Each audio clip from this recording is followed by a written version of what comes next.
division sa buong Pilipinas at bansang Mexico. Ang isang rivalry match-up o unfinished business ng bakbakang John Riel Cuadro Alas Casimero versus Luis Pantera Neri. Parehong may bansag ang dalawang boksingerong ito bilang the dirty boy ng lower weight class division. At ngayon ay posibleng magtagpo sa timbang ng 126 pounds featherweight division. Isang timbang na pinaplanong puntahan din ni Naoya the Monster Inoue. Kung kaya't inaasahan na mas magiging kapanapanabik ang pagsasalubong ng tatlong boksingerong ito. Pero bago maging posible ang Casimero versus Inoue sa 126 pounds, ay kinakailangan munang pumasok sa anumang world title rankings ang angas ng Pinas, John Riel Cuadro Alas Casimero. Dahil matagal itong hindi nakalaban at maraming kontrobersiya ang kinaharap nito, tulad na lamang ng issue sa promoter, timbang at politika pagdating sa mga sanction belt sa super bantamweight. Kung kaya't mailap ito sa mga rankings at world title matchup. Alam din na marami na si Casimero ang may pinakamalaking tsansa na magpahulog kay Inoue. Kung kaya't hanggang sa ngayon ay mainit pa rin ang mga Pinoy sa bakbakang ito. Pilipinas kontra Japan. Pero ang problema ay kakasalta pa lang ulit ni Casimero dahil parang wala itong naging direksyon sa mga nakaraang laban. Kahit animoy tune-up fights ang mga naganap o walang fight rankings o anumang world title belt ang pinatulan. Pero ngayon ay matinding promoter ang humahawak ngayon kay Casimero. Ito ay ang kapwa bad boy team up sa Kameda Promotions. Kung noon ay tigas ng ulo ang pinapairal nitong si Cuadro Alas, ngayon ay hindi na ito makakapalag dahil napakahigpit ng promotions na ito.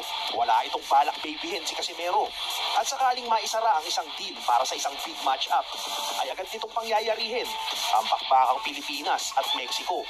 Casimero versus Neri sa 126 pounds division ng featherweight. Isang napakagandang match-up nito mga brother dahil matagal na ring pinanggigigilan ni Luis Pantera Neri itong angas ng Pinas, John Riel Casimero, dahil sa ingay ng bunganga. Para kay Neri, oras na magtagpo ang landas nila ay matinding sagupaan ang sasabog sa featherweight division. Baklasan ng panga, angas at dignidad sa loob ng ring. Pero ang tanong ay bakit pa napaka-importanting laban ito para kay Casimero at Luis Neri? Well, kung sakaling magagawang talunin ni Luis Neri itong si Casimero, ay agad puputok muli ang pangalan nito sa buong Mexico at buong Japan. Lalong mas magiging mainit ang pangalan nito para sa rematch kay Naoya Inoue. Magsisilbi itong mensahe kay The Monster na nagpapahiwatig na iniligpit ko na o tuluyang pinatahimik ang maingay mong banta sa buong karir. Pero ang problema, si Cuadro Alas Casimero ng bansang Pilipinas ay hindi lamang ganoon kadaling kalaban sa loob ng ring. Bakit? Dahil napakahirap basahin ni Casimero sa buong laban. May pagkakataon na para itong hingal na hingal sa laban at pinapaabot pa ng 12 rounds ang labanan. Pero sa isang pagkakataon naman, ay agad-agara naman itong tinatapos sa mabilisang paraan ang kalaban. Gaya na lamang ng inihasik ito sa Japan. Tulog sa loob lamang ng isang rounds ang kalaban. At tila roller coaster ang nangyari sa Japanese crowd. Inis at takot ang nasaksihan mula sa bad boy ng Pilipinas. Pero ang katanungan, kung sakaling magpang-abot ang Casimero Luis Neri, anong uri ba ng bakbakan ang posibleng maganap sa 126 pounds featherweight?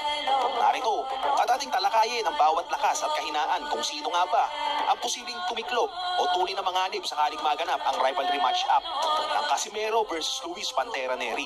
Dahilan upang magkaalaman rin kung sino ang nararapat iharap sa muling pagpunta ni Inoue sa featherweight division. Uy, grabe! Ang lakas ni Casimero dito mga brother. Top number 5 to ha. Pag-uusapan natin dito yung knockout ni Casimero. Kung sino ba ang lamang sa bakbakang Casimero versus Neri. Ayan. Oh, ang lutong ng mga suntok doon, brother. Yung laro dito ni Casimero, pansin ko ha, walang strategy, no? Pure pressure, pure power, ayan no? Ang ibig kong sabihin yung strategy ni Casimero dito, yung kanyang opensa, no? And strong fight mentality. So, obserbahan natin dito si Casimero. Paano maglaro, brother, sa first round, sa early rounds. Kasi yung Luis Neri, brother, malalaman natin mamaya sa dulo ng video. Pagkukumpare natin, no? Casimero tsaka Neri. Si Neri kasi, brother, pinabagsak si Inoue, no? Sa round 1. Pero, Casimero, round 1 power. Ganito kalakas. Tinatamaan doon si Casimero. Pero kinakain lang ni Casimero yung suntok.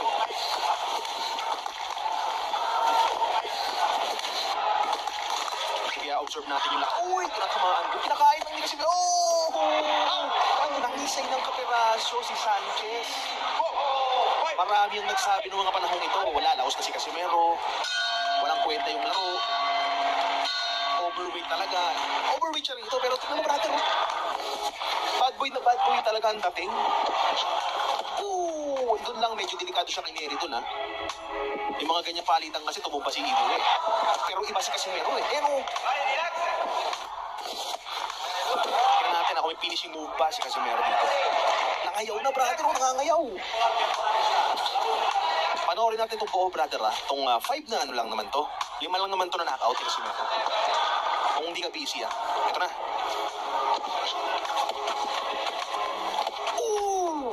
Wala, tigil na.